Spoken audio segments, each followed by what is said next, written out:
Number 8. Incidents in Antarctica.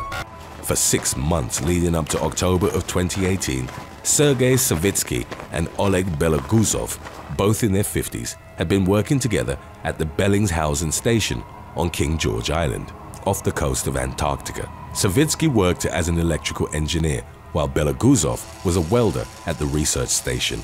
Tensions between the two men grew, with one reported reason being that Beloguzov was constantly spoiling the endings of books that Savitsky was checking out of the station library. The dispute reached a boiling point on October the 9th, when an intoxicated Savitsky stabbed his co-worker multiple times in the chest. The violent reaction was also described as stemming from an emotional breakdown, presumably caused by being confined to a small space for a prolonged period of time. Beloguzov was airlifted to a hospital in Chile and eventually recovered, while Savitsky surrendered to the station manager. At the legal proceedings in Russia, Beloguzov was ultimately forgiven of Savitsky after he'd expressed remorse and ultimately proposed the case to be dropped, which it was. While the most recent, it was one of only a handful of criminal incidents to have occurred in Antarctica. The first reported one dates back to 1959 at the Vostok station in Princess Elizabeth Land. Two researchers were playing a game of chess when one of them, enraged that he'd lost, attacked the other with an ice axe. It's unclear if the victim recovered or not, but following a KGB investigation, chess was banned across all stations by the Antarctic Soviet. Number 7. Kenneth Sa. On June the 10th of 2019, Carolyn Byington was found dead at her apartment in Plainsboro, New Jersey. The alarm was raised by co-workers at a Princeton marketing firm after 26-year-old Byington had failed to return from her lunch break. Byington had been brutally stabbed to death, but at first, the authorities had no lead on a suspect. Coinciding with the woman's lunch break was that of her co-worker, 30-year-old Kenneth Sa, who told his supervisor he'd be late because he needed to get his car repaired. His demeanor after returning from the break and in the days that followed began to change. A number of co-workers noticed cuts on his hands and knuckles, while his story about getting his car fixed was revealed to have been a lie. He'd even reportedly asked the co-worker if he could get arrested on circumstantial evidence alone. Both Sa and Byington had been hired at the firm in 2016, and it's believed at some point he'd developed an obsession for her. Neighbors reported seeing Sa at the apartment complex in the weeks leading up to her death. Google location services also placed him at the scene. Sa was connected to the slaying after DNA material recovered from under the victim's fingernails couldn't conclusively exclude him. It's believed that he'd been waiting for Byington at her apartment and that he ambushed her when she entered. Neighbors reported hearing faint screams and the sound of furniture being moved around, but hadn't realized an attack was occurring. Sa, a father of one, was charged with first-degree murder and possession of a weapon for an unlawful purpose, but he denied killing Byington. According to subsequent updates on the case, the lunch break killer was offered a plea deal of 30 years. Number 6. Accident at Chinese factory. In February of 2019, security footage from a factory in Yidu in the Chinese province of Hebei started circulating online and showed a horrific workplace accident. An unnamed forewoman was directing a truck when she was suddenly scooped from behind by a loader. The driver was reportedly distracted by his cell phone and hadn't seen her. With the woman still trapped inside, he plunged the bucket into a pile of sand. He then turned the loader to deposit the material into a compactor. The vibrating machinery was used to crush stones and sandy soil into uniform particles. Shortly after releasing the bucket into the compactor, the driver saw his co-worker's body flailing at the top. He raised the alarm and others rushed in to save her, but it was too late. She was later pronounced dead, with asphyxiation identified as the main cause. Number 5. Lee Rodat Jr. In August of 2017, Savannah Gold arrived at her workplace, the Bonefish Grill, in Jacksonville, Florida, but never made it into the building. The 21-year-old's car was found unlocked in the parking lot. Her purse was in the front seat, while the vehicle's tires were slashed. Gold was in an on-again, off-again relationship with co-worker and culinary manager Lee Rodat Jr., aged 30. Surveillance footage would show her arriving in the parking lot at 5:35 p.m. She then got into Rodat's vehicle on the passenger side, and about a quarter of an hour later what appeared to be a struggle ensued. Rodat then briefly walked over to Gold's vehicle before driving off with her still in his car. Within a few hours, Gold's friends and family started receiving messages that she'd met a really great guy and that they were running away together. Her family instantly became suspicious as the messages weren't written in a tone matching Gold's and the spelling was, as her brother put it, all whacked out. Following her disappearance, Rodat assisted her relatives with the search and even handed out missing person flyers. Upon being questioned by the police, however, his story crumbled and he confessed to killing Gold in his car and then disposing of her body in a nearby lake. Divers later recovered her remains. The motive remains a mystery, although Rodat claimed self-defense and that Gold had attacked him first. He ultimately pled guilty to second-degree murder in 2021 and was sentenced to 40 years in prison. Number 4. Murder of Kiona Lynette Davis. In February of 2018, a Pennsylvania woman was shot and killed during a robbery that had been orchestrated by her co-worker. 27-year-old Kiona Lynette Davis had told others at the Wilkinsburg dollar store where she worked about a $7,000 tax refund that she was expecting. Hearing about the mother of two's good fortune, co-worker Leah Alana Whitley, aged 21, contrived a plan to steal her money. To that end, she sought the help of accomplices Dane James Taylor and Kajin Xavier Scott, both in their early 20s. During Davis's lunch break, her grandmother brought her $3,000 in cash. Whitley saw the exchange and set the plan in motion by texting Taylor. He got a ride from Scott, and shortly after 2:30, the two followed Davis in a Toyota Corolla as she was walking on the street. They pulled up in front of her and a masked Taylor got out, threatened Davis with a handgun, and demanded the money. She begged him to stop, claiming she didn't have it. Taylor fired 2 shots at Davis, and while the first one missed, the second one went through her hip. She would later succumb to the gunshot injury at a local hospital. Investigators used surveillance footage and eyewitness testimonies to trace the Corolla back to Scott, who subsequently confessed to the entire plot. Scott's sentence remained to be determined. Whitley and Taylor both accepted plea deals and were given sentences of 20 to 50 and 30 to 60 years in prison, respectively. Number 3. Tangela Parker. In July of 2021, following a 6-month manhunt, a woman and her husband were arrested in Arizona for a fatal shooting at a furniture plant in North Carolina. The incident had occurred in January after Felicia Marlowe and co-worker Tangela Parker, both in their early 50s, got into an argument about moving tables in the work area. The former's husband told a media outlet that she'd been bullied by Parker. Other workers at the plant claimed the woman had a reputation for being aggressive and argumentative. Marlowe filed a complaint, and in the dispute's aftermath, Parker was suspended for 3 days. She returned to the plant on the afternoon of January the 13th and opened fire on Marlowe. The authorities were called to the scene and the plant went on lockdown. The victim was taken to a local hospital where she was later pronounced dead from multiple gunshot injuries. Parker and her husband, 62-year-old Eric, then went on the run. They ultimately settled in Phoenix, where for several months they lived out of their Honda CR-V after having changed its license plates. They survived by begging for money and panhandling before finding a job at a horse ranch. After an investigation spanning 8 states and combing through dozens of leads, the couple was found and arrested. Parker was charged with first-degree murder and her husband was charged as an accessory after the fact. Number 2. Christopher Dillard. On April the 19th of 2017, in the early hours of the morning, the body of 24-year-old Nicole Gland was found behind the upper deck lounge in Chesterton, Illinois, where she worked as a bartender. She'd bled out in her SUV after sustaining over 20 stab wounds.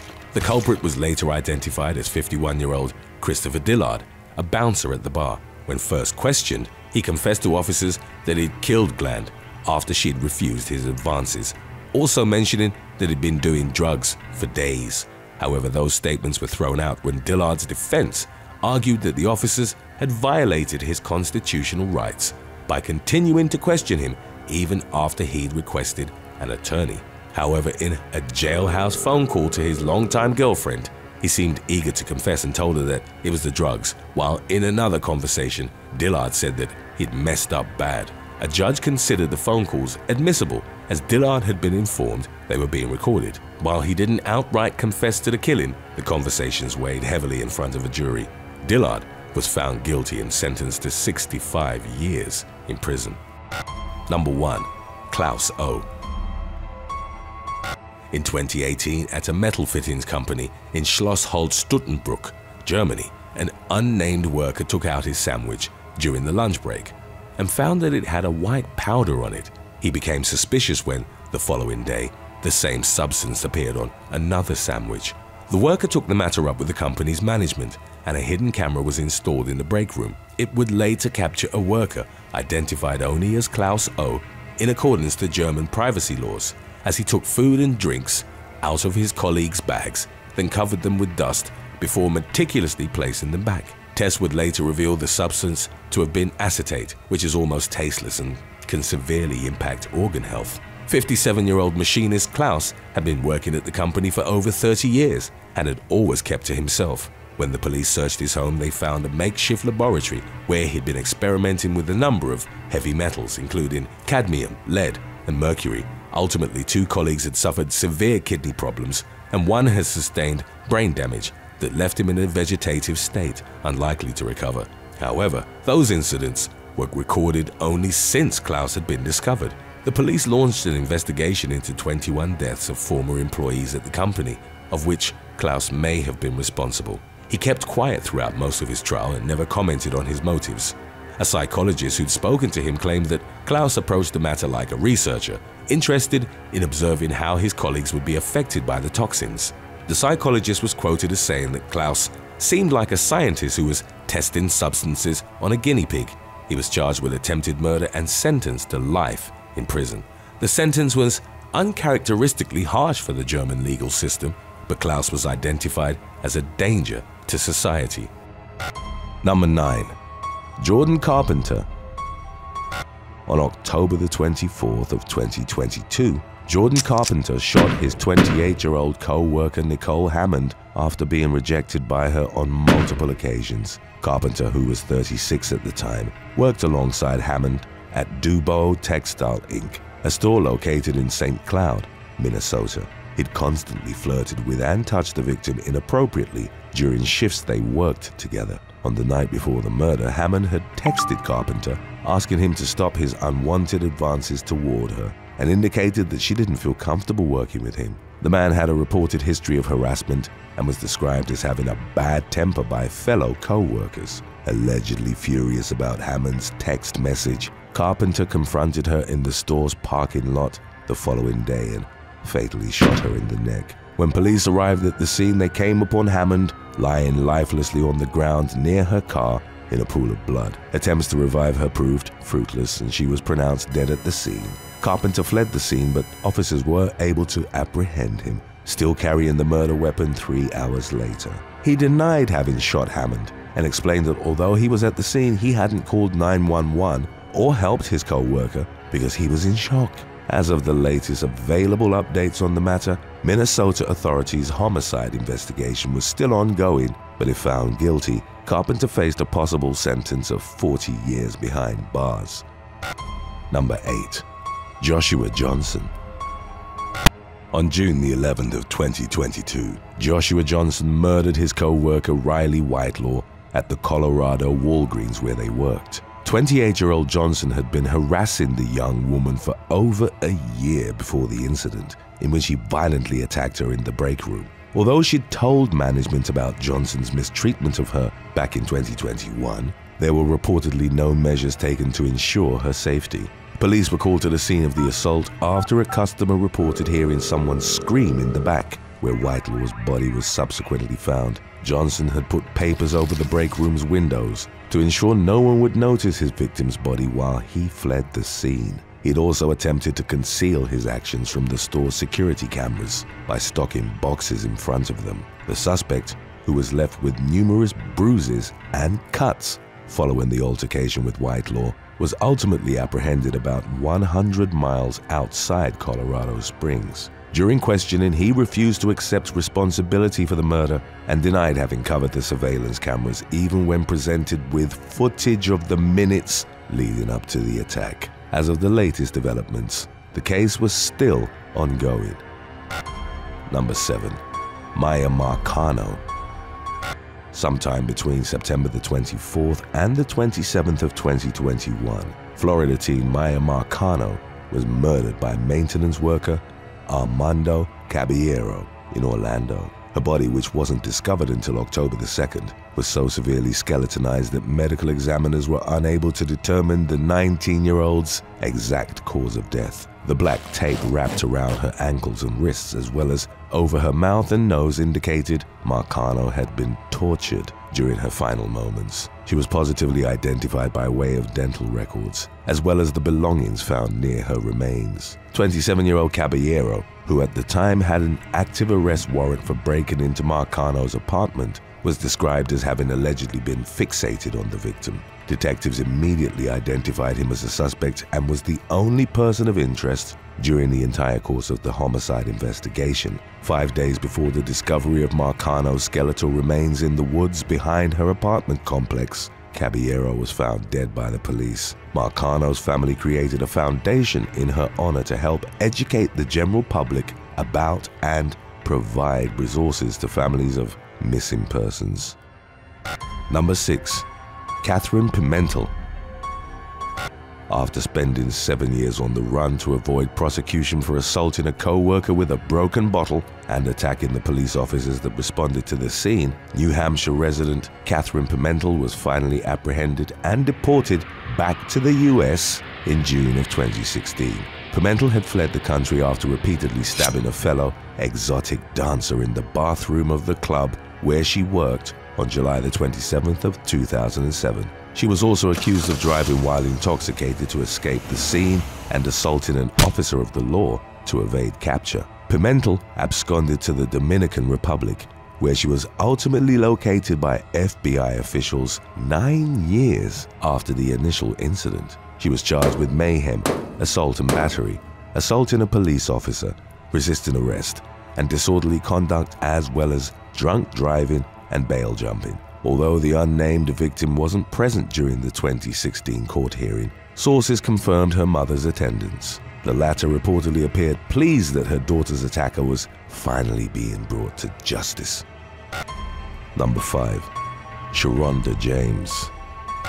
Alabama resident Shironda James was finally arrested after being on the run from the authorities for over a month in early 2019. The 30-year-old had been accused of murdering her Piggly Wiggly co-worker, Jerica Manuel, on Christmas Eve of the previous year. Manuel, aged 28, was working her shift at the grocery store when she got into a heated argument with James. Although the subject of the pair's quarrel wasn't specified in subsequent reports, James, who already had an extensive criminal history, eventually pulled out a firearm and gunned Manuel down. 5 months earlier, James had faced legal consequences after being accused of assaulting a woman following a traffic accident. In the Piggly Wiggly shooting aftermath, she fled the state, ultimately ending up in Tennessee before being arrested by local police, who'd been alerted to her whereabouts. On September the 19th of 2022, James pleaded guilty to manslaughter to avoid prosecution on the more serious charge of murder. Presiding Judge Alaric May accepted the plea bargain, sentencing James to 20 years in prison. Number 4. Carly Abshire.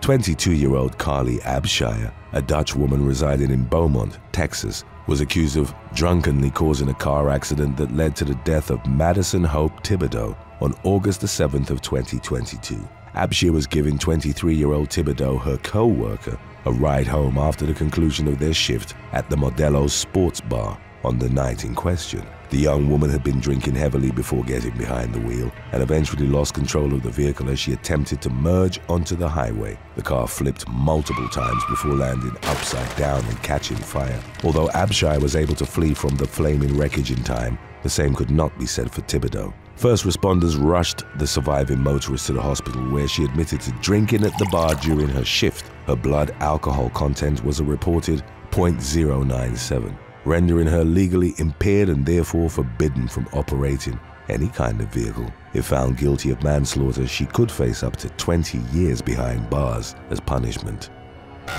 Number 3. Raldo Rivera Ortiz Jr. 59-year-old anesthesiologist Raldo Rivera Ortiz Jr. was arrested for meddling with IV bags at the hospital in Dallas, Texas, where he worked, contributing to the death of a fellow doctor on June the 22nd of 2022. The 55-year-old victim was identified only by the initials MK in court documents. MK had reportedly used one of the contaminated IV bags to treat herself for dehydration, unaware that Rivera Ortiz had injected bupivacaine, a nerve-blocking agent, into the saline solution. Hospital authorities believed that Rivera Ortiz may have also been responsible for several other cardiac emergencies, which took place during the 2 months after the doctor's death. Most of the incidents occurred when patients required more than a single IV bag. Rivera Ortiz was arrested and charged with tampering with a consumer product, as well as intentionally adulterating drugs, and consequently faced the possibility of spending the remainder of his life in prison. Number 2. Ebony Angel Jordan and Bianca Alexandria Strayhorn. On December the 1st of 2016, exotic dancers Ebony Angel Jordan and Bianca Alexandria Strayhorn were arrested after starting a brawl at a restaurant in Milwaukee, Wisconsin, and subsequently attempting to flee the police. Jordan, aged 23, and Strayhorn, aged 26, reportedly shoved 2 fellow dancers whom they'd been arguing with, and when they were asked to leave, the violence escalated. The 2 suspects allegedly remarked that if they were going to be kicked out, they might as well make it worth it, and proceeded to hit one of the women with a stiletto shoe just below the eye, spray mace at them, and pull the other victim's hair with enough force to rip out part of her weave. When police arrived at the scene, Jordan and Strayhorn fruitlessly attempted to get into their car and make an escape. While being taken into custody, they vehemently insisted that they'd been acting in self-defense during the altercation. Number 1. Le Hatu. On August the 2nd of 2017, Le Hatu, a meat plant worker from Kane County, Illinois, accidentally killed co-worker I Muse while recklessly playing with a knife during a shift. According to 27-year-old Hatu's confession, he'd been working with Muse on the day in question when the man threw a piece of meat at him. Hatu jokingly flicked the knife he was using at his station toward 22-year-old Muse, but it inadvertently slipped from his grip. The blade ended up impaling Muse's chest near his heart. Although Hatu attempted to render aid to his co-worker, the injury proved too severe. Muse was pronounced dead at the scene. Hatu was consequently arrested and charged with involuntary manslaughter with his bail set at $10,000. He spent the duration of the legal proceedings out on bond, forbidden from going anywhere near his previous place of employment. In 2019, Hatu pleaded guilty to his charges as part of an agreement with prosecutors, and he was later sentenced to 2.5 years behind bars. Number 6. Roy Den Hollander. American lawyer Roy Den Hollander was a self-admitted anti-feminist and a men's rights activist who'd filed a string of lawsuits against ladies' night promotions at various nightclubs and bars. He also sued Columbia University for incorporating women's studies classes. His lawsuits were largely unsuccessful and openly mocked by those he sought to oppose. In 2015, he represented plaintiffs challenging the constitutionality of the male-only draft in the United States District Court for the District of New Jersey. Judge Esther Celas allowed the case to proceed to court but was against some of Hollander's arguments. He later came to believe that she was purposefully stalling out of political motivation. Hollander had also been part of the National Coalition for Men, or the NCFM, before he was kicked out following a disagreement with fellow members, including lawyer Mark Angelucci. Hollander was said to have perceived Angelucci as a rival and held a grudge against him. Evidence suggests that following a terminal cancer diagnosis in 2019, Hollander launched a campaign to eliminate his perceived enemies. On July the 11th of 2020, Angelucci went to the front door of his home in Cedar Pines Park, California, after being told that a package had arrived for him. A man dressed as a delivery worker then executed him at point-blank range. Angelucci was pronounced dead at the scene.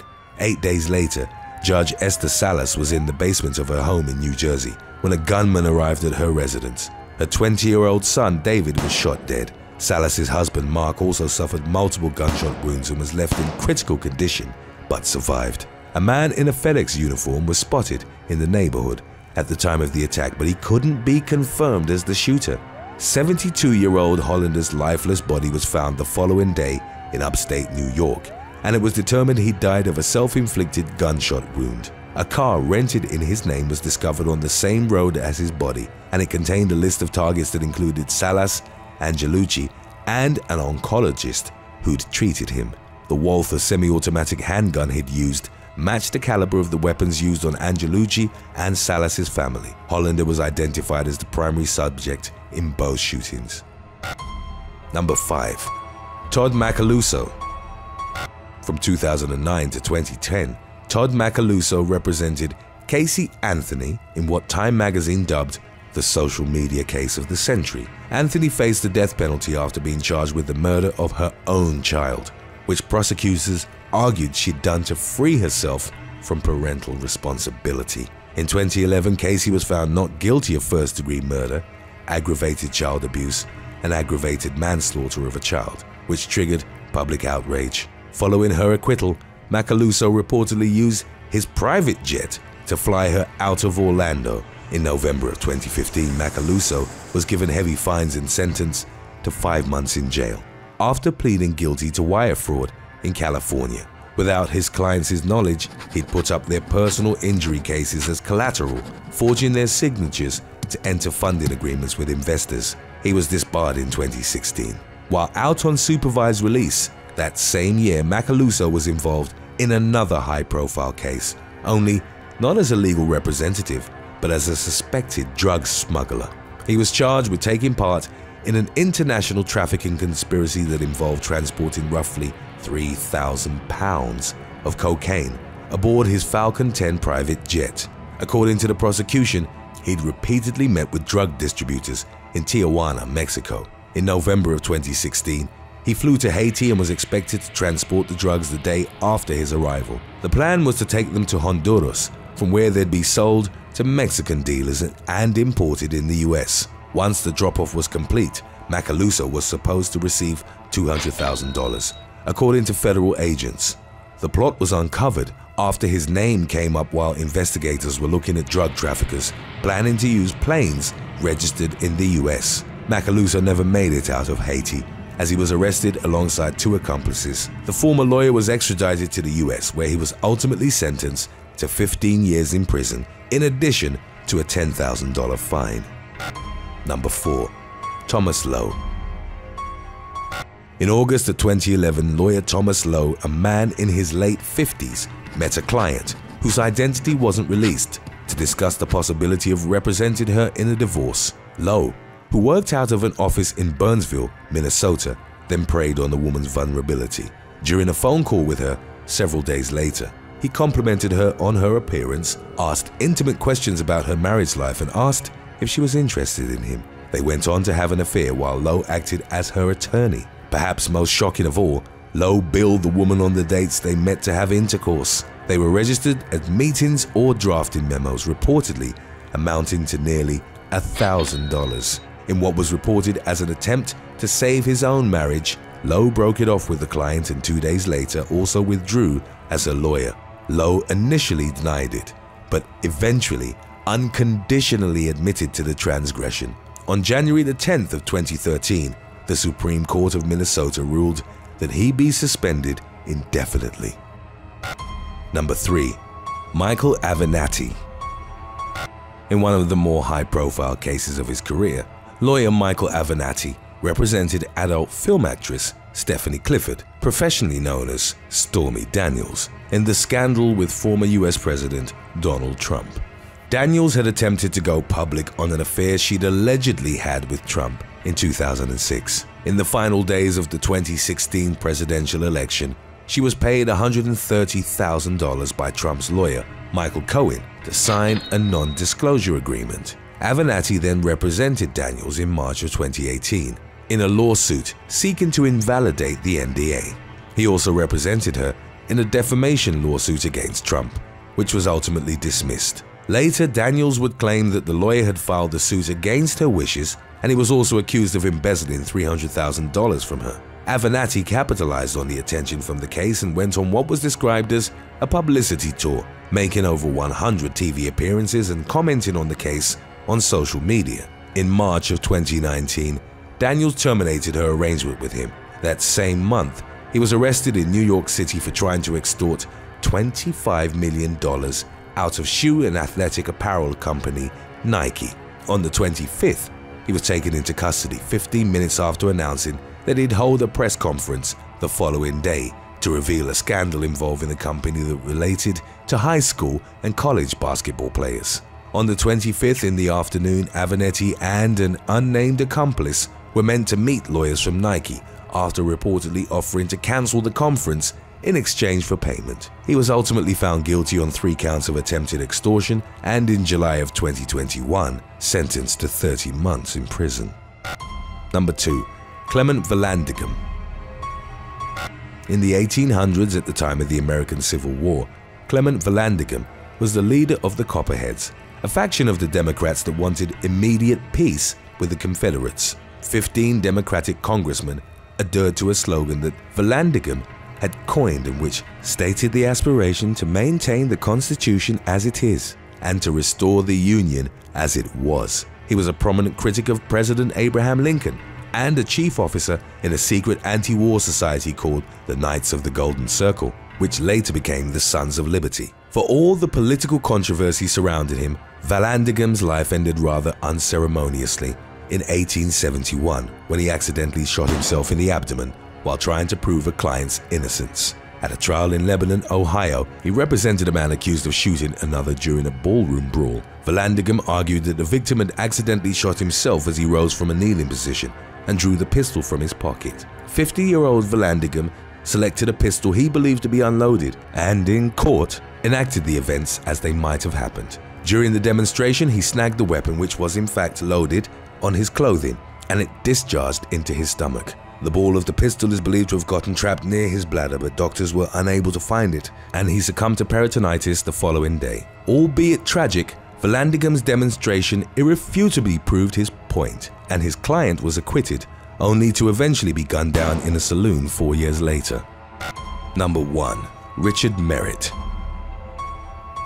In January of 2019, disgraced and disbarred lawyer Richard Merritt was sentenced to 15 years in prison and another 15 on probation for stealing from over a dozen of his clients in Cobb County, Georgia. 44-year-old Merritt was found guilty on 34 counts of theft and exploitation. He admitted to settling civil lawsuits behind his clients' backs, forging their signatures on official documents, and then keeping the money intended for them. Roughly 17 of his clients were affected by Merritt's actions that resulted in him stealing over $450,000, which he reportedly used to buy a Porsche and pay for lavish holidays. After his sentencing, Merritt was given 2 weeks to get his affairs in order, after which he was meant to turn himself in on February the 1st. Merritt didn't surrender to face justice for his crimes and instead cut off his ankle monitor and went on the run. U.S. Marshals headed to a Stone Mountain home in DeKalb County on February the 2nd to retrieve him. They arrived to find that his mother, 77-year-old Shirley, had been brutally murdered. She'd been bludgeoned and stabbed to death, with Merritt subsequently becoming the main suspect in her killing. He was also reported to have stolen his mother's Lexus SUV as he fled from the law. A nationwide manhunt was launched, with U.S. Marshals warning the public not to engage Merritt as he was to be considered armed and dangerous. There were concerns that he'd seek revenge on his former clients who'd pressed charges against him. After around 8 months, he was found near a thrift shop in Tennessee and arrested without incident. A DeKalb County grand jury indicted him for the murder and assault of his mother. According to updates on the case, he was still awaiting a trial date. Number 6. Megan Hall.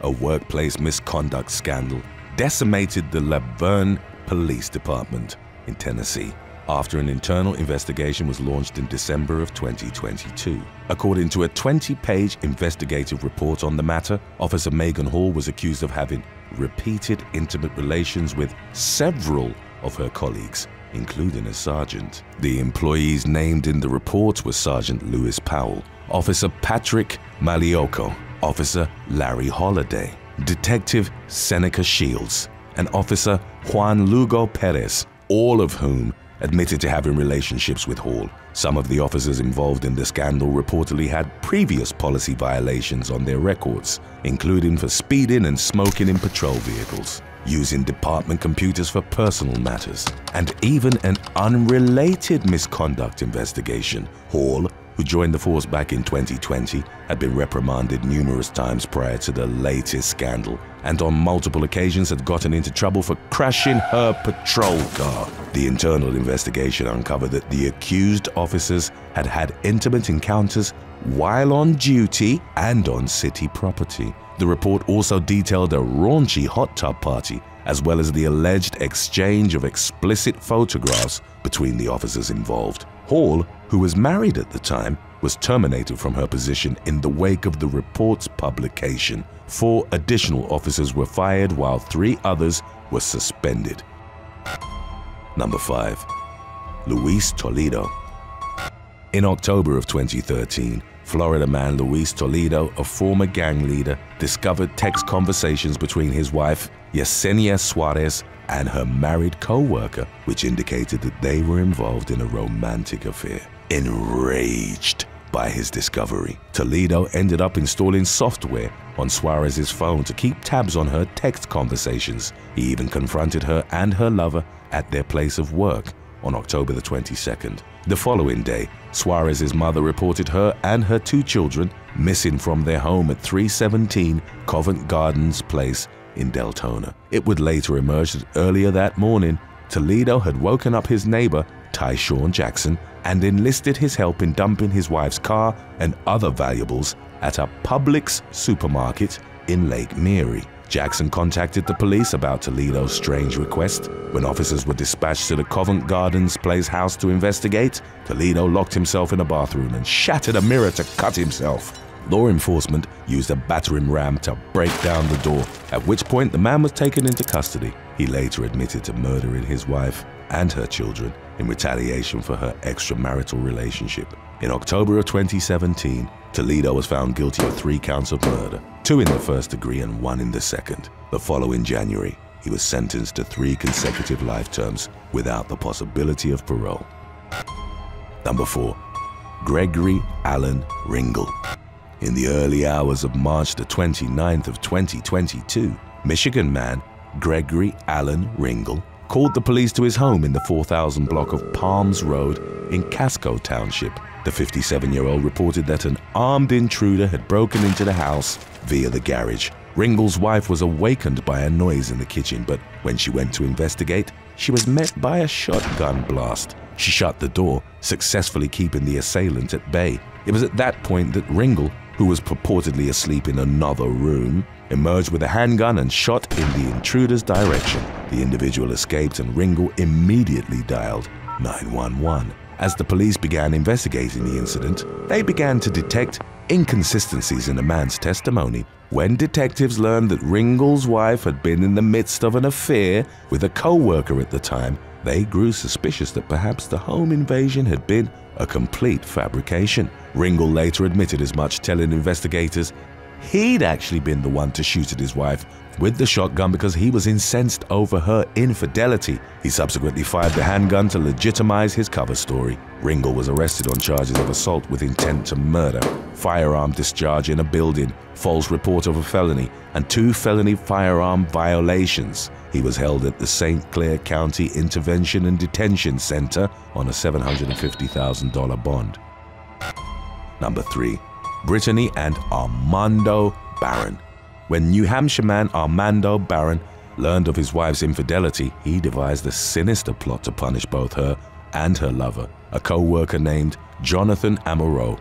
In September of 2020, Armando beat his wife Britany and strangled her until she passed out, leaving her with a pair of black eyes. He then used his wife's phone to lure 25-year-old Amaro to a park just north of the Massachusetts state line. Armando ambushed the victim, then led him into the back of his car at gunpoint. It was there that the jilted man allegedly forced his wife to slit Amaro's wrists before Armando fatally shot him 3 times, twice in the chest and once in the head. The couple subsequently drove roughly 200 miles north to a remote campsite where Armando forced Britany to decapitate her dead lover with a saw so that he couldn't be identified. The woman complied with her husband's instructions, then wrapped Amaro's head in tarp and buried it in a grave. Fish and Game officers came across Britany alone at a campsite 2 days later. They subsequently found the aftermath of the gruesome killing, and the Barons were taken into custody. Britany ultimately pleaded guilty to 3 counts of falsifying evidence, for which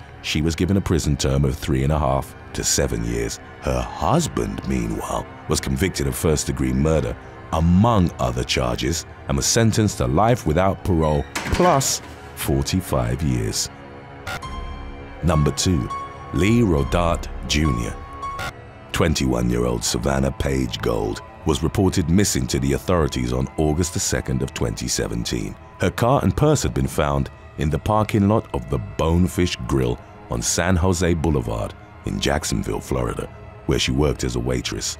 Gold's family received text messages indicating she'd run away with a great guy she'd met, but never heard from her again, despite repeated attempts to contact her. Police reviewed surveillance footage from the Bonefish Grill on the night Gold disappeared, whereupon they discovered that she'd been in a physical altercation with the restaurant's manager, Lee Rodat Jr., inside his car. The vehicle was shown shaking as the door kept opening and closing until everything stopped. Rodat emerged, walked over to Gold's car, and took something from inside the driver's side door. He then punctured her front left tire, got back into his own vehicle, and drove away. At no point did Gold step out of Rodat's car following their struggle. The video of the altercation marked the final time the young woman had been seen alive. Detectives subsequently noted major discrepancies in Rodat's initial testimony, in which he'd reportedly claimed not to have seen Gold prior to her disappearance.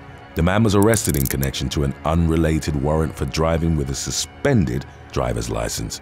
However, while he was in police custody, he allegedly incriminated himself in Gold's killing, as well as the disposal of her body. Rodat subsequently led police to the lake in the woods at the dead end of Club Duclay Drive, where Gold's remains were recovered. During the ensuing legal proceedings, Rodat claimed self-defense, asserting that Gold, his on-again, off-again girlfriend, had initiated the fatal confrontation in his car. His claims were rejected, however, and he ultimately pleaded guilty to second-degree murder. In exchange for his tampering with evidence and abuse of a dead body charges getting dismissed. As part of the plea bargain, Rodat was sentenced to 40 years behind bars for the crime. Number 1. Ross McCullum.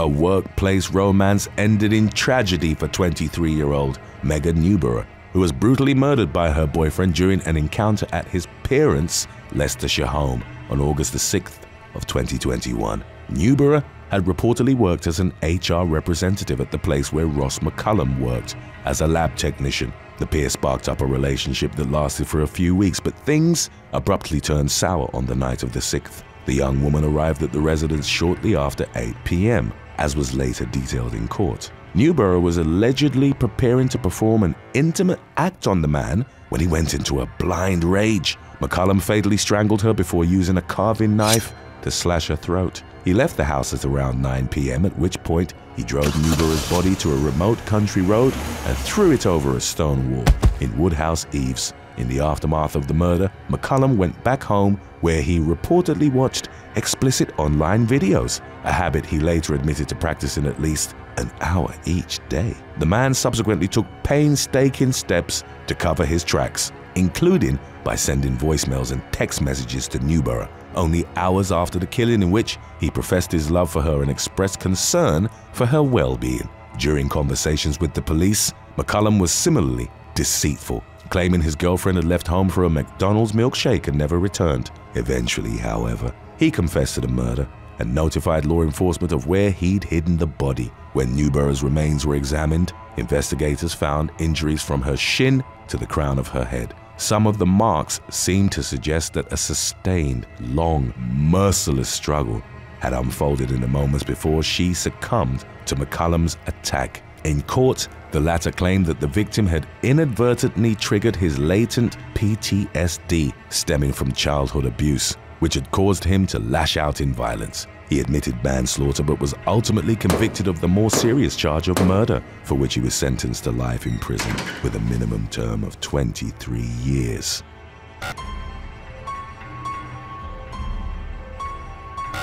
Paramedics were dispatched to a home in Springfield, Illinois on December the 18th of 2022 after police requested medical assistance for a 911 caller who was suffering hallucinations due to alcohol withdrawal. After arriving on the scene, 44-year-old Peggy Finley entered the rear bedroom, where officers briefed her on the patient, Earl Moore. Despite the latter's condition, Finley immediately adopted an agitated tone with him saying, "You're gonna have to walk, 'cause we ain't carrying you," before muttering, "I am seriously not in the mood for this." Two officers helped Moore out of the house and onto a gurney. Finley and her colleague, 50-year-old Peter Cadigan, strapped the patient onto the stretcher in a prone position before loading him into the ambulance. Upon their arrival at the hospital, Moore was pronounced dead. The autopsy revealed that his death was caused by compressional and positional asphyxia due to prone face-down restraint on a stretcher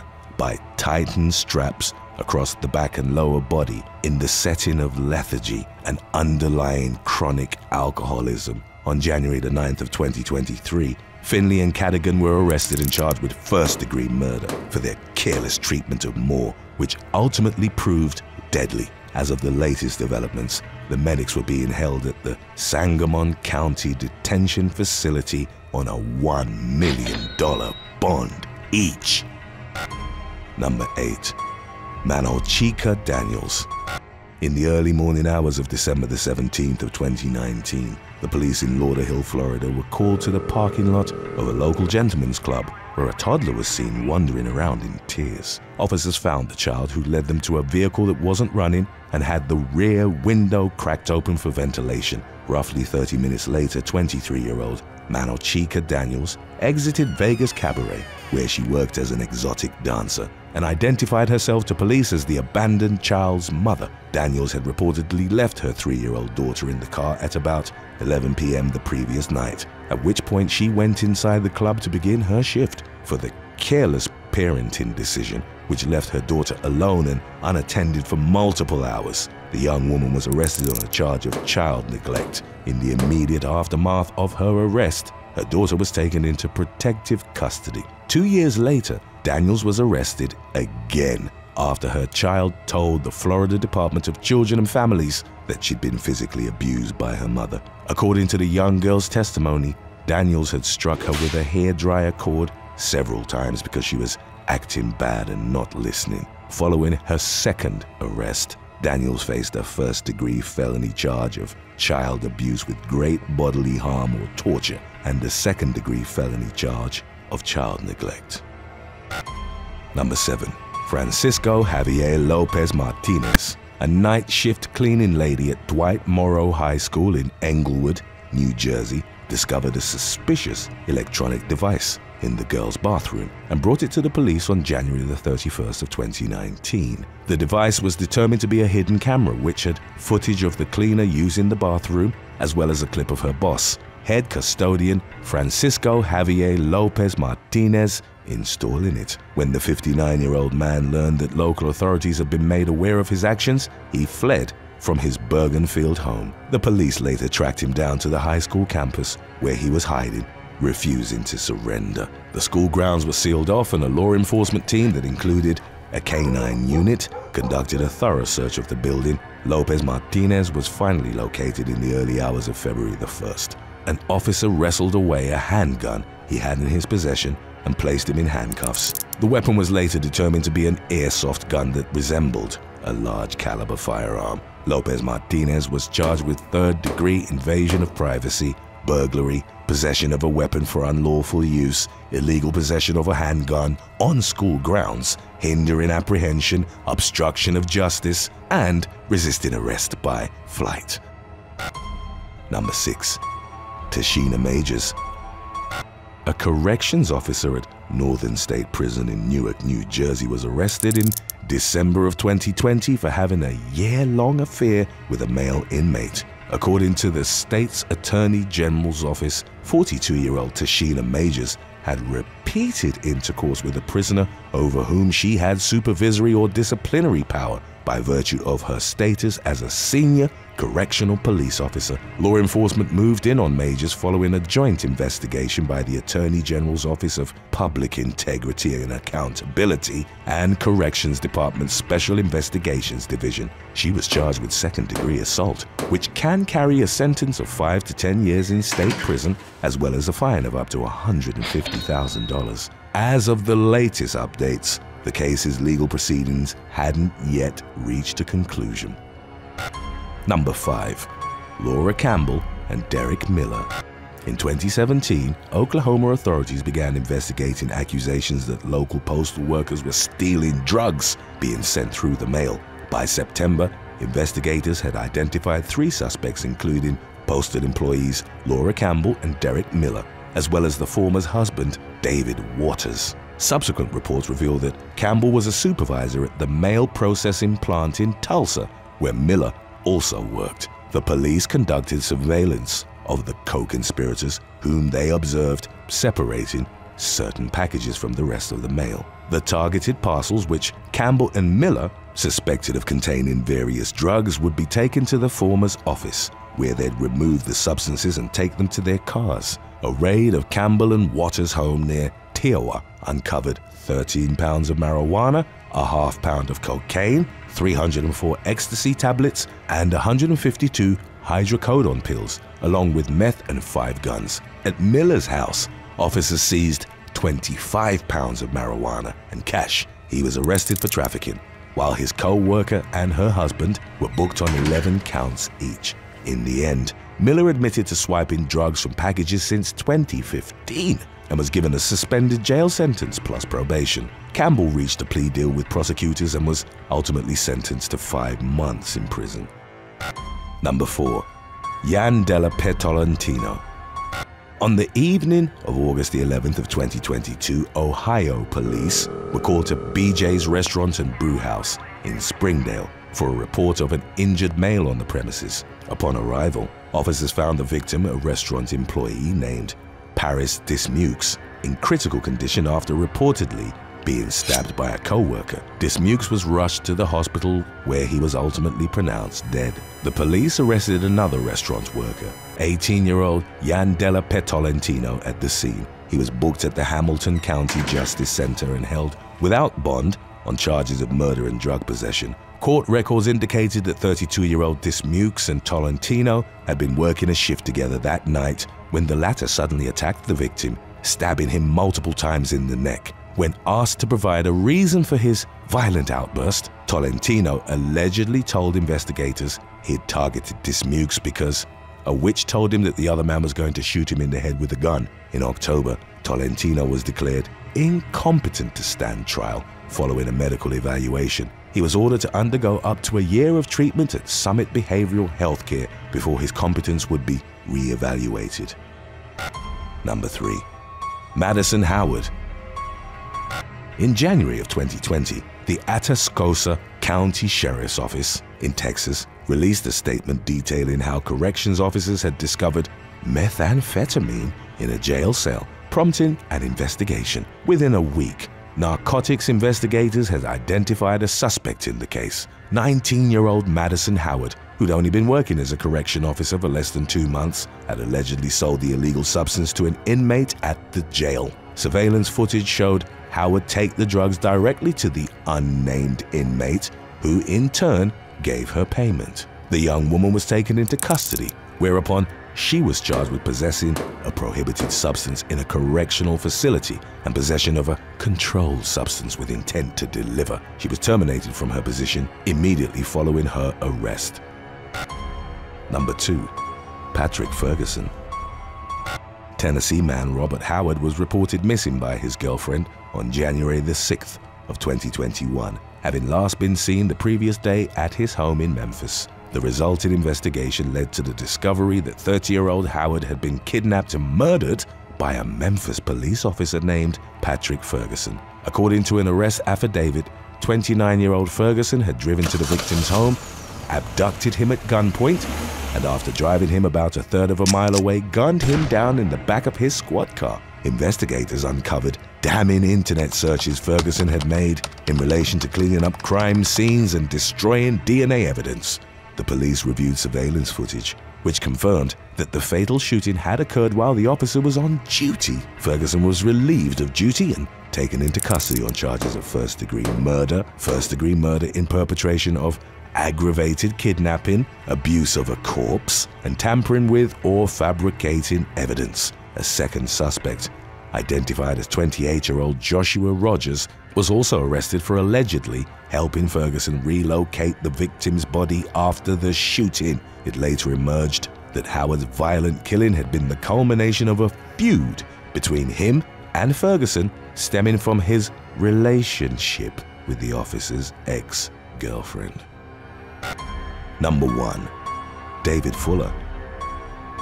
In 1987, a pair of young women were stalked, assaulted, and killed in separate attacks that occurred in Tunbridge Wells, an affluent town about 30 miles southeast of central London. The victims were identified as 25-year-old Wendy Nell and Caroline Pierce, aged 20. The killer remained unidentified for more than 3 decades. Then, in December of 2020, modern DNA technology allowed law enforcement to finally zero in on a suspect, David Fuller, who by that time was in his late 60s, subsequently had his East Sussex residence raided by the police. In the man's home, officers recovered hard drives full of footage in which he was shown abusing dead women's bodies in a mortuary. Fuller was reportedly employed as a hospital electrician, a position that granted him easy access to the morgue sections of 2 hospitals in Tunbridge Wells. Investigators determined that between 2008 and 2020, Fuller had systematically and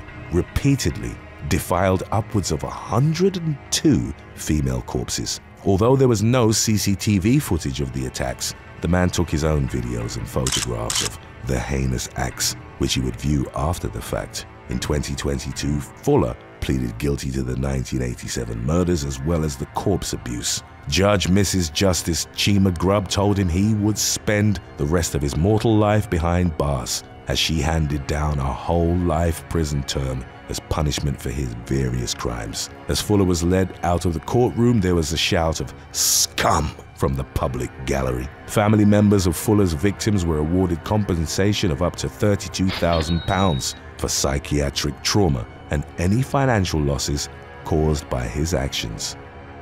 Number 11.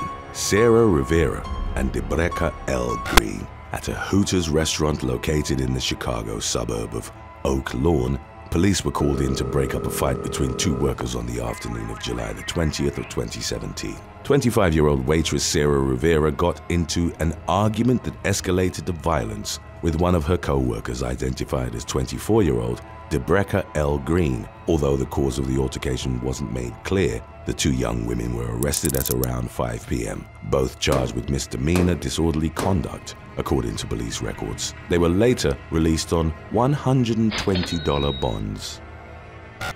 Number 10. Viral McDonald's brawl. In late 2022, a massive brawl between 2 female McDonald's employees took social media by storm after a video of the violent incident emerged online. It was unclear where the physical altercation unraveled. The fight began when one of the workers threw a box of food in her co-worker's face. The 2 grabbed each other's hair and began landing punches as the situation devolved. At one point, one of the women was grabbed by the neck and slammed into the drive-through window. The altercation continued until other crew members finally stepped in to break them up. As the warring co-workers were separated, they continued to shout profanities at each other. A few moments later, the brawl resumed as one of the women pummeled the other in the head. Ultimately, the situation de-escalated after they were separated a second time.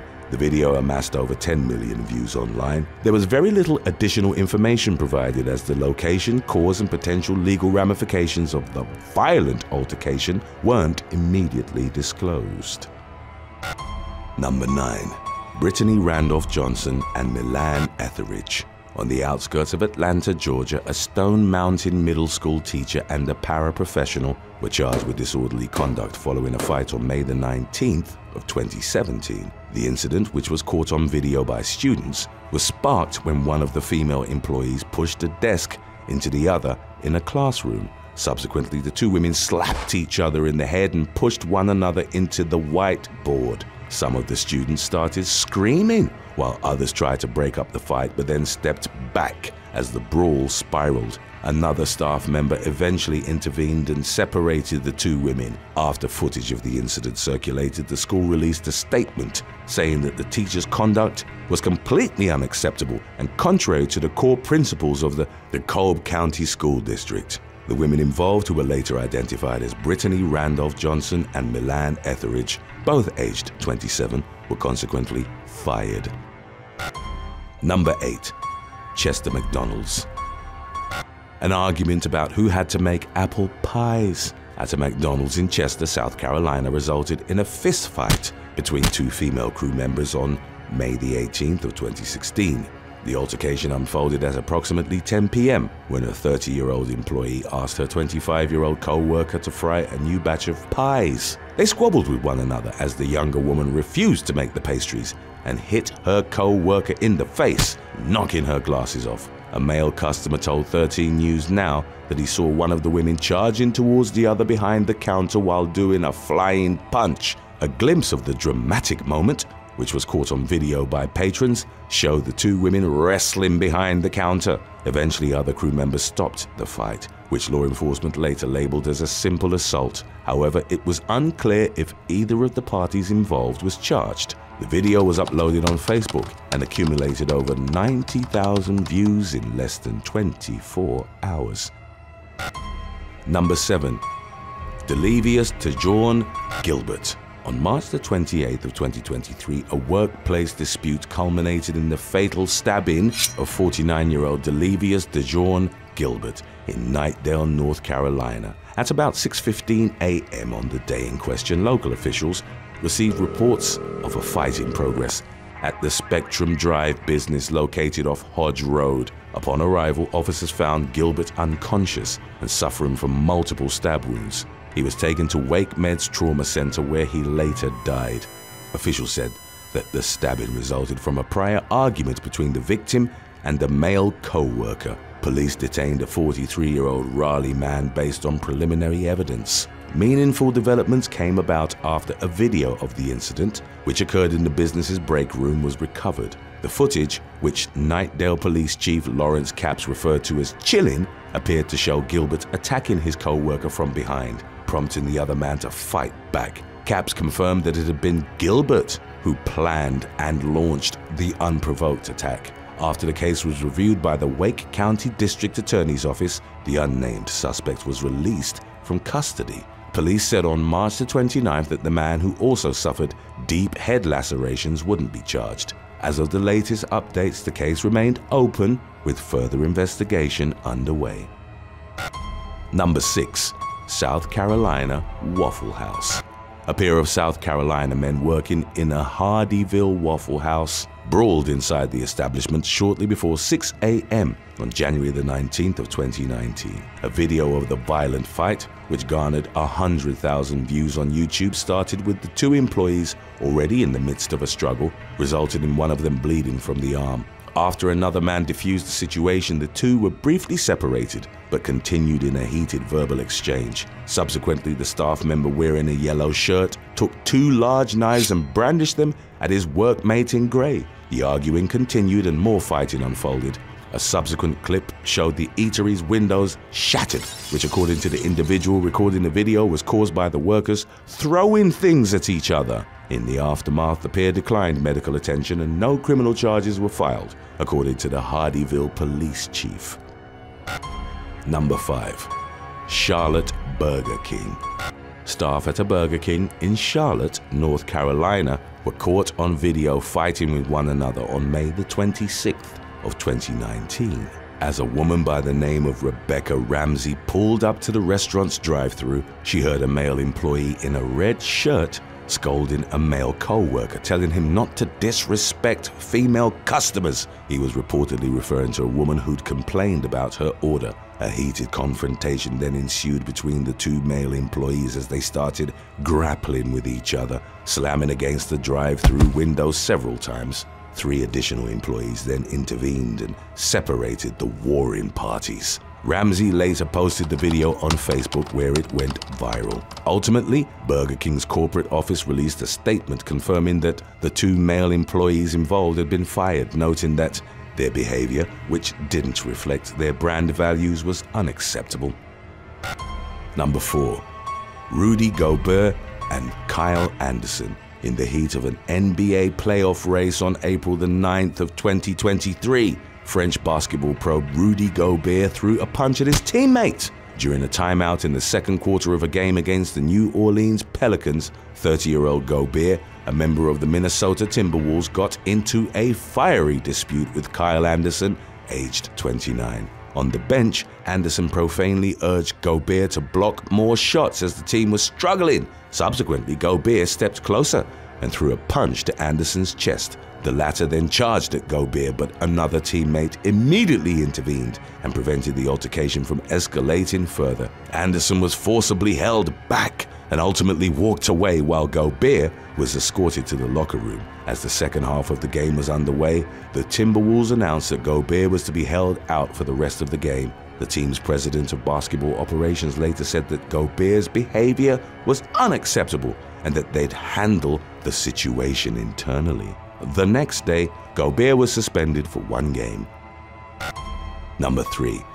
Ebony Angel Jordan and Bianca Alexandria Strayhorn. On the night of December the 1st of 2016, 23-year-old Ebony Angel Jordan and Bianca Alexandria Strayhorn, aged 26, were arrested after triggering a brawl at a bar in Milwaukee. The incident took place at Mettler's Bar and Restaurants, where the 2 exotic dancers got into an argument with 2 co-workers. The verbal sparring escalated to pushing and shoving, which caught the attention of staff. Jordan and Strayhorn were ordered to leave, but both women refused and instead proceeded to assault the other 2 dancers. Local law enforcement were called to the establishment shortly after 9 p.m. Jordan and Strayhorn were leaving the scene in a vehicle when a responding officer arrived. They were repeatedly ordered to stop the car but ignored the command and drove away.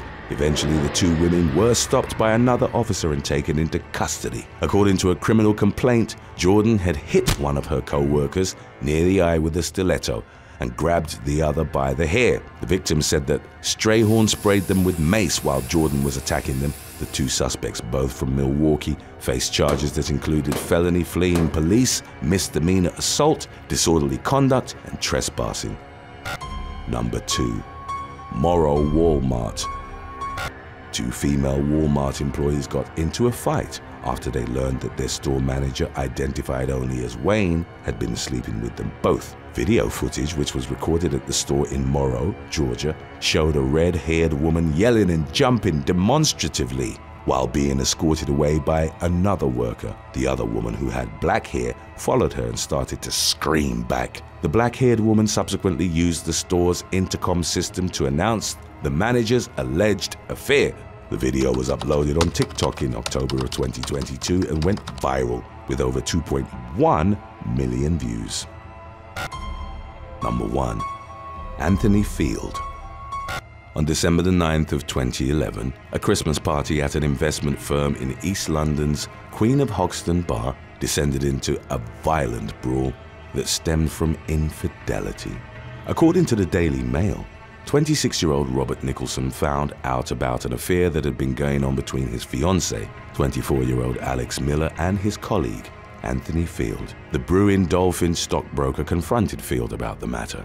Nicholson grabbed him and a fight broke out involving 6 other co-workers. In the aftermath, Field was left with 2 black eyes as well as other facial injuries. Nicholson and 2 other employees, 26-year-old Graham Sutherland and Gary Jones, aged 32, were later arrested by police. Charges brought against the suspects included assault occasioning actual bodily harm and a fray. During the trial at Snaresbrook Crown Court in December of the following year, Field gave testimony in which he insisted that he hadn't known Miller was Nicholson's fiancée Nicholson admitted a fray and was told by Judge Joanna Kona that he'd probably receive a community penalty. Judge Kona told the jury that the harm inflicted that night seemed to have been caused by the other people involved, not Nicholson. The latter and Sutherland were ultimately cleared of assault. Jones admitted smashing a glass bottle over Field's head during the fight, but it wasn't clear how he was punished by the court. Number 7. Marta Vento. 27-year-old Marta Vento was working the night shifts behind the front desk at a travel lodge in Dorset, England, on December the 9th of 2020. The young woman, originally from Valencia, Spain, was taken entirely by surprise when a male guest launched a sudden and vicious attack on her in the foyer of the Bournemouth Hotel, later identified as 32-year-old Stephen Cole. The man chased Vento into an alcove where he repeatedly punched and kicked her until she became unresponsive. She ultimately died from multiple blunt force head injuries. Vento was the only employee behind the desk for the night shift and consequently wasn't found until horrified guests came across her bloodied corpse the next morning. In the incident's aftermath, it was revealed that Cole was a diagnosed schizophrenic who'd stopped taking his prescribed medication. As a result, he'd been experiencing persecutory delusions, auditory hallucinations, and disorganized thinking, which included the belief that smoke detectors were surveying him. Following a mental health evaluation, it was determined that Cole's attack had been triggered by the way in which Vento had smiled at him from behind the reception desk. He was reportedly staying at the travel lodge on his parents' dime after being kicked out of another hotel for attacking 2 guests just days earlier. Though initially detained for murder, Cole eventually pleaded guilty to manslaughter by reason of diminished responsibility. In the summer of 2021, Judge Angela Morris of the Winchester Crown Court gave Cole an indefinite hospital order in lieu of jail time. Number 6. Asante Campbell. Before leaving home to work the graveyard shift on the night of February the 29th of 2019, North London man Asante Campbell said goodnight to his fiancée and their infant daughter. After departing from his Hendon home, 24-year-old Campbell, a rail worker, was accosted by a group of men who stabbed him through the window of his car. The injuries he sustained in the ambush attack ultimately proved fatal. Police found DNA on the knife sheath used in the stabbing, which was linked to a drill rapper by the name of Javel Hall, aged 18. He was reportedly able to evade capture for several months after the incident by hiding out in Leeds and Manchester, but was eventually tracked down and arrested. During the resulting trial at the Old Bailey, Hall attempted to pass off his own fingerprints as those of his identical twin brother, but his claims of innocence were rejected. Although the motive for the deadly assault wasn't immediately made clear, he was found guilty of murder, along with an accomplice named Kofi Abusa. They both received life sentences with minimum terms of 19 years. In court, Campbell's mother Angela made a victim impact statement in which she recounted her late son's charitable nature and infectious presence. She revealed how Campbell had previously stepped in to play football with a boy who was alone at the park, supported the family of a girl with thoughts of self-harm, and on one occasion, he even drove a complete stranger to the airport. Number 5. Esvin Vasquez.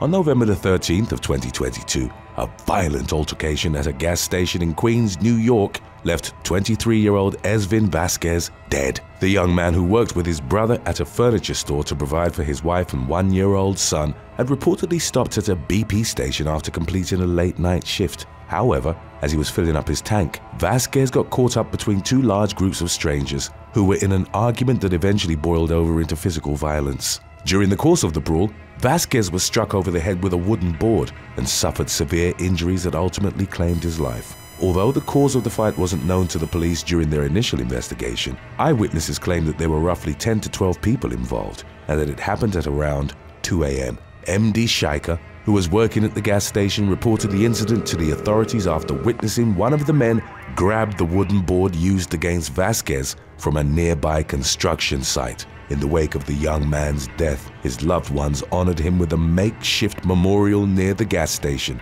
outfitted with flowers and candles. Police records indicated that Vasquez, who'd been living in New York for a year and a half after emigrating from Guatemala in search of a better life for his young family, didn't have a criminal record.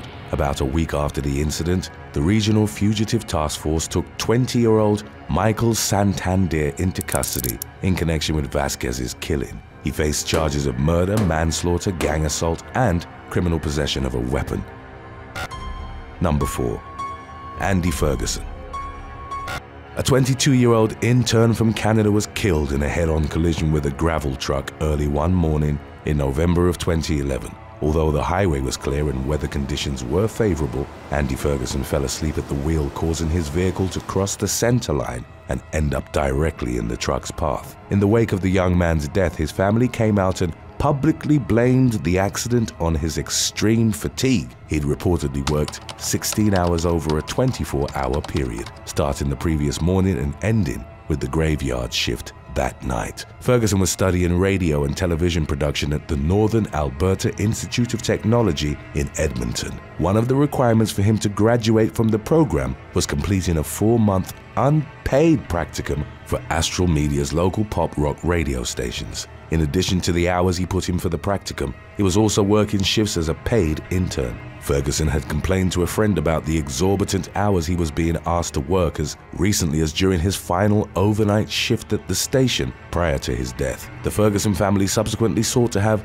legislation implemented to protect unpaid interns from exploitation. Number 3. Queensland Postal Service incident. In March of 2017, multiple articles surfaced online detailing how Australia Post employees were forced to work around the dead body of their co-worker for several hours during an overnight shift. 3 postal employees informed the press about the incident, which began after a 49-year-old contractor went into cardiac arrest and died in the Nambour Australia Post building during the early morning hours of March the 9th. Police were called to the scene, but employees at the Queensland facility were allegedly pressured to continue working, despite the man's body still lying on the floor as they awaited the arrival of an undertaker. A blanket was placed over the man and several witches' hats were positioned around his body, but workers otherwise went about their normal routine for the remainder of the graveyard shift. When news of the incident hit the internet, many empathized with the distressed postal employees, one of whom said that Australia Post should be held to account on why dollars were more important than people's well-being and the deceased's dignity. In response, a spokesperson for the mail company stated that while the facility in question had remained operational as the authorities sorted things out, none of the staff members were forced to work. The Community Workers Union of Queensland publicly offered support to those who were left traumatized by the tragic situation. Number 2. Kerry Brown. Irish nurse Kerry Brown got into a car accident while driving home from the graveyard shift at Kerry University Hospital on the morning of October the 2nd of 2019. The 26-year-old, who was a finalist at the London Rose of Tralee beauty pageant in 2016, reportedly crashed into an SUV on the N21 in County Kerry. The young woman's vehicle was lifted into the air while the SUV was sent back about 10 feet by the force of the impact. Emergency crews consisting of some of Brown's colleagues rushed to the crash site, but were unable to save her. She was pronounced dead at the scene in spite of extensive life-saving efforts on the part of first responders. Meanwhile, the other motorist, later identified as John Power, needed to be hospitalized for the injuries he sustained. Through an official inquest into the matter, it emerged that Brown had veered into the path of the oncoming SUV in the moments leading up to the collision. Power, a self-employed engineer, reportedly took evasive action by reducing his speed considerably and even driving into a barrier to avoid Brown's Volkswagen Golf, to no avail. The coroner found no evidence that drugs or alcohol had played a role in the tragedy. Rather, it was Brown's extreme tiredness brought on by working a 12-hour overnight shift at the hospital that was identified as the accident's primary cause. Number 1. Britany Marcellus Gray. At approximately 4:45 a.m. on May the 13th of 2022, gunfire broke out in a McDonald's located at 1130 Crane Highway South in Gambrills, Maryland. Responding police officers came upon a deceased man who'd sustained apparent gunshot wounds, later identified as 23-year-old Odenton resident Britany Marcellus Gray. The victim had reportedly been working the graveyard shift at the fast food eatery's drive-through window when he was shot to death by a customer. A couple months later, homicide detectives announced that they'd identified a suspect in the case, 21-year-old Jaquan Green from Middle River was the individual determined to have been responsible for the deadly shooting, which investigators believe to be a targeted attack rather than a random act of violence. Green was taken into custody on a charge of first-degree murder. However, according to police records, he was also charged in connection with an unrelated triple shooting that occurred in Prince George's County on June the 13th, which resulted in 1 death. As of the latest updates on the case, investigators were still working to ascertain the circumstances that led to Green's fatal confrontation with Gray.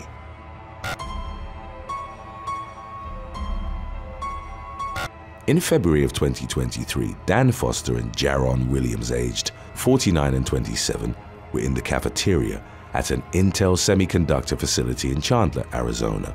After the night shift employees had left, their co-worker Derek Lamont Simmons entered the room with a baseball bat in hand. He approached Foster as he sat at a table and struck him multiple times in the head. Williams got up and tried to intervene but was hit in the back of the head with the same bat and collapsed. Simmons turned his attention back to Foster and continued striking him with a bat before switching to a hatchet and then stabbing him with a knife. The authorities were called and intercepted Simmons outside the facility as he was carrying 2 duffel bags. The man was in possession of several tools that weren't necessary for his job. Officers found Foster dead from blunt force trauma, while Williams was taken to a hospital with non-fatal injuries. Simmons was arrested on charges of first-degree murder and aggravated assault. Updates on the matter indicated that he was held at the Maricopa County Jail on a $1 million cash bond. The motive behind the man's workplace rampage remained unclear. Records indicated that the 50-year-old had a previous felony conviction for aggravated assault with a deadly weapon. Number 7. Clifford Curry. For about a year leading up to September of 2016, Army Lieutenant Katie Blanchard had worked alongside Clifford Curry in the Munson Army Health Center at Fort Leavenworth, Kansas. Curry, who was Blanchard's subordinate, had begun behaving in an aggressive and threatening manner towards her following a dispute in January of 2016. Blanchard reported him multiple times to her superiors, stated that she was afraid of him and asked to be accompanied by another staffer when working with him, but her requests were reportedly denied. On September the 7th, Curry walked into Blanchard's office with a plastic bottle containing gasoline. He doused the woman with the flammable liquid and set her on fire before attacking her with a straight-edge razor blade. He then grabbed a pair of scissors from the office to stab Blanchard and held her down by pressing his foot on her neck. A co-worker heard the woman's screams and walked in to find her on fire from the chest up. He pushed Curry away, and more military colleagues intervened to subdue him as the badly burnt Blanchard screamed at them, "I told you this would happen!" The woman, who was then 26 years old, suffered 3rd and 4th degree burns in addition to other injuries. She received treatment at an Army medical facility in San Antonio, Texas, and shared her progress with her family and friends on social media. Blanchard, who was left with scarring to her face and chest, later told a media outlet that she felt utterly let down by her superiors as they'd failed to address her concerns regarding Curry. The latter was convicted of assault with attempt to commit murder in August of 2017. He was given the maximum possible sentence of 20 years in prison, followed by 3 years of supervised release. Number 6. Angel Footman. Florida teacher Angel Footman was arrested in the spring of 2023 for holding Fight Club-style brawls in her classroom at Griffin Middle School in Tallahassee. While sitting at her desk, 23-year-old Footman reportedly gave instructions that included no screaming, no phones, and the bouts lasting 30 seconds. The teacher's disturbing activities were uncovered by school administrators who were shown videos of the fights. In the footage, Footman made no efforts to intervene and stop them. It also emerged that students were asked back for more and even pulled out of classes to take part in the brawls. Law enforcement was called and they questioned Footman, who reportedly denied orchestrating the fights, but admitted failing to report, call for help, or intervene when they broke out. She was taken into custody and charged with 4 counts of contributing to the delinquency of a minor. Number 5. Ken Rosato. A veteran New York City news anchor was fired from his position in the spring of 2023 after a hot mic caught him insulting his co-host. Ken Rosato had started with ABC New York in 2003 as a freelance reporter for its Eyewitness News show. A few years later, he was promoted to the anchor desk, where he remained as a co-host for This Morning, alongside Shirlene Allacott, Heather O'Rourke, and Sam Champion. 56-year-old Rosato wasn't on air when he made a comment about Allacott, which was picked up on an open mic. There was initial speculation that the man had used a racial slur, but his agent adamantly denied the rumor, and it eventually emerged that Rosato had actually called Allacott the C word. He was promptly terminated from his position in the aftermath. Number 4. Daniel Conway. British Army Corporal Daniel Conway was jailed for more than 7 years in the summer of 2023 for assaulting a colleague in Catterick, North Yorkshire. The unnamed female soldier had arranged to stay in Conway's room after a party celebrating her promotion. He asked to join her and the woman agreed, but reportedly made it clear that nothing was going to happen. After a night out, the inebriated pair returned to the Harrogate barracks and fell asleep. The female soldier reportedly woke up to Conway performing an act on her and wasn't sure where to go or what to do, telling him to stop before going back to sleep. She later awoke to what she believed was Conway forcing himself upon her. The woman jumped out of bed and went to the bathroom. Upon returning to the room, she found that the corporal was gone. She subsequently confronted Conway on WhatsApp and wrote, "You need to be more aware of what is wanted and what is not." The man apologized and replied affirmatively when asked by the victim if he'd worn protection. However, when the woman claimed that he'd abused her, Conway denied that he'd gone all the way in the act. The woman reported him to the authorities, and upon being approached by officers, Conway told them, "I know why you're here. I didn't even sleep with her." DNA analysis found traces of his saliva on the female soldier's underwear, which, along with the message exchange, incriminated Conway. He was found guilty of abuse and assault by penetration at Bulford Military Court, Wiltshire, and sentenced to 7 years and 6 months in prison. Number 3. Bhaskar Rao. In 2020, during the coronavirus pandemic, Indian man Bhaskar Rao brutally beat a female co-worker for reminding him to wear a mask in the office. Rao, the deputy manager at the AP Tourism Hotel, charged Chakuri Usharan. He grabbed her by the hair and dragged her from her chair to the floor at their office in Dagamita in the city of Nellore. In the CCTV recorded attack, Rao then reached for a sharp item on a desk and began stabbing the woman in the face with it. An elderly man intervened and tried to stop Rao, but was unable to do so and fell backwards on the floor with the victim's hair still in his grasp. Rao then armed himself with a wooden armrest that had broken off from Usharan's chair and forcefully struck the cowering woman several times in the head. Rao relented after other workers intervened and wrestled the wood rest out of his hand. He was arrested for assault and causing injuries using a weapon. Usharan suffered severe injuries as a result of Rao's onslaught, but wasn't reported as being in life-threatening condition. Number 2. Natalie Garcia. 24-year-old substitute teacher Natalie Garcia surrendered to police in Mesquite, Texas in April of 2023 after she was charged with 4 counts of endangering a child. The teacher had been accused of organizing fights between her students at Kimbrough Middle School. She'd allowed and even encouraged 2 fights, one involving 2 boys and another between 2 girls. The daughter of a woman named Betty Martinez was in the classroom during the incidents, and she secretly recorded them. Garcia was heard saying that she didn't want the fights on record and went as far as to instruct a student to monitor the door while they unfolded. Martinez's daughter showed her the videos, and the woman later told a media outlet, "My brain couldn't comprehend what was going on." She reported Garcia, who was consequently arrested and fired while an investigation was underway. Number 1. Sean Runyon. In the fall of 2021, Sean Runyon was part of a group of electrical contractors working at the Publix Supermarkets construction site in Florida on behalf of JNB Electric, based in Pennsylvania. 39-year-old Runyon shared a rental house in Davenport, Central Florida, with several of his co-workers.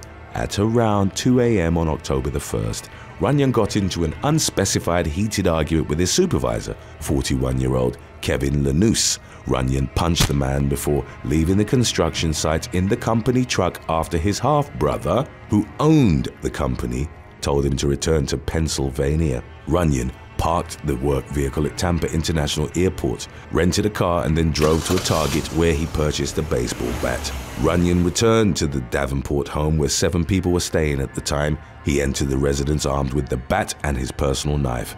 The man went into Lanous's room and, according to an affidavit, started hitting him in the head and didn't stop until he saw brain matter as he moved through the home.